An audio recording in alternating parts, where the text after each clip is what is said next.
We're answering the questions from buyers and sellers that we hear on a regular basis, and we know if they have them, there are thousands more out there that have the same questions. You know, we just want to tell you the real story from in the streets, down and dirty, what we're seeing in the trenches. Right, we're answering.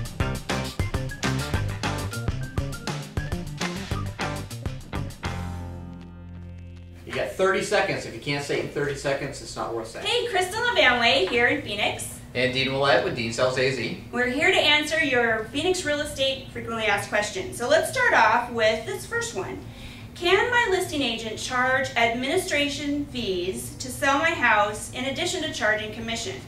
Well, I'll tell you what. They can charge you whatever they want. There's no rule that limits them to charging just a commission. They can tack on additional fees, and they can call them admin fees, they can call them whatever they want to, but they can certainly add them on there. You can argue, you can negotiate and try and get them taken off. Personally, for me, I believe that I need to incorporate those fees into my business costs. So I don't do it, but other agents do. I've seen fees ranging from $100 to a couple $1,000s included on their listing agreement.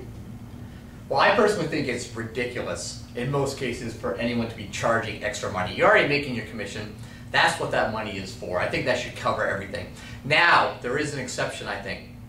When it comes to short sales, some agents will charge $500 to $1,000 upfront fee for administration costs on short sales. And I understand that. There's often a large staff involved who's working these short sales, and it can take months to get these done, and you need a little bit of money upfront to cover costs for staff and that sort of stuff. I completely understand that, and I think that would be the one exception.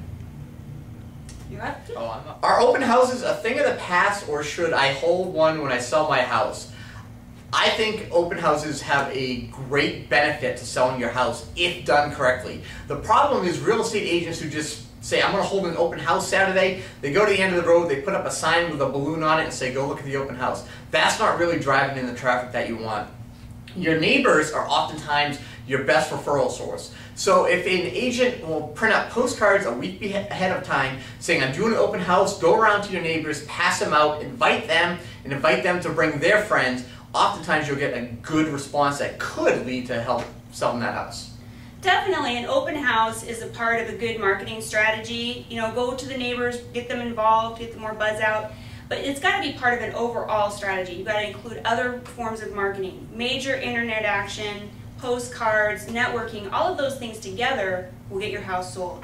Let's face it, the open houses benefit the listing agent probably more than they benefit the seller.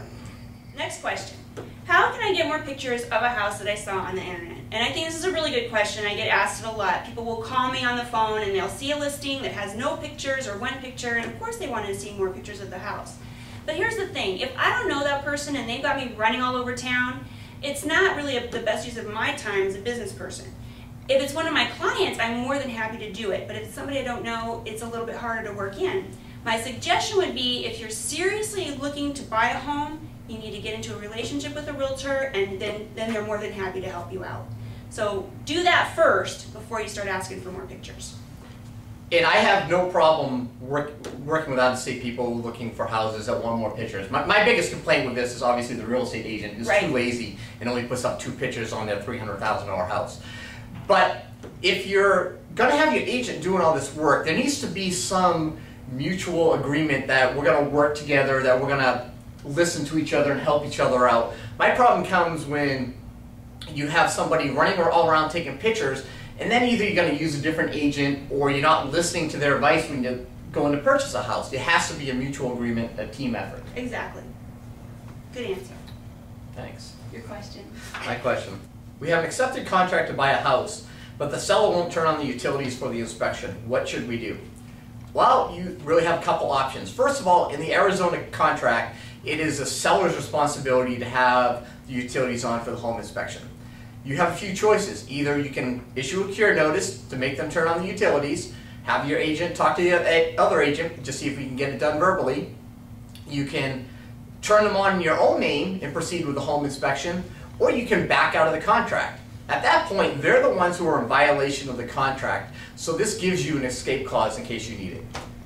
Yeah, I've had to do this before, issue the cure notice, the seller didn't comply, so we went ahead and turned the utilities on in the buyer's name. If you really want to buy the house, that's your your best option. Know this though, that if you turn the utilities on in your name and you don't own that property, there's a liability issue. And there's certain types of transactions, like a HUD property, where they require you to turn the utilities on in your name, but you have to sign a piece of paper that acknowledges that you're taking responsibility. So when the utilities are turned on, especially if they're turning on the water, make sure you're there when they do it, so if the house floods, you can get the mop out really quick. We'd love to hear from you, your thoughts on this. We're enjoying doing this new format, but we need questions from you. What questions do you have? What questions do your clients have? What questions do you want us to address on this video? Just shoot us an email or give us a comment below, and maybe you'll see your question answered on our next video. Until then, see you next week. How can I get more pictures? Hold on a second. Okay, pull yourself together. I just can't look at something. Okay. Get up, bud. Okay. How can I get more pictures of a house that I saw on the internet?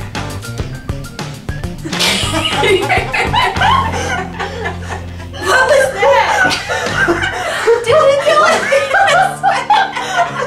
I'm having that problem myself right now today. So. I don't get what does that signal mean. I didn't Shoot me. Shoot me. That's what we're supposed to do. That's the listing agent. That's the answer.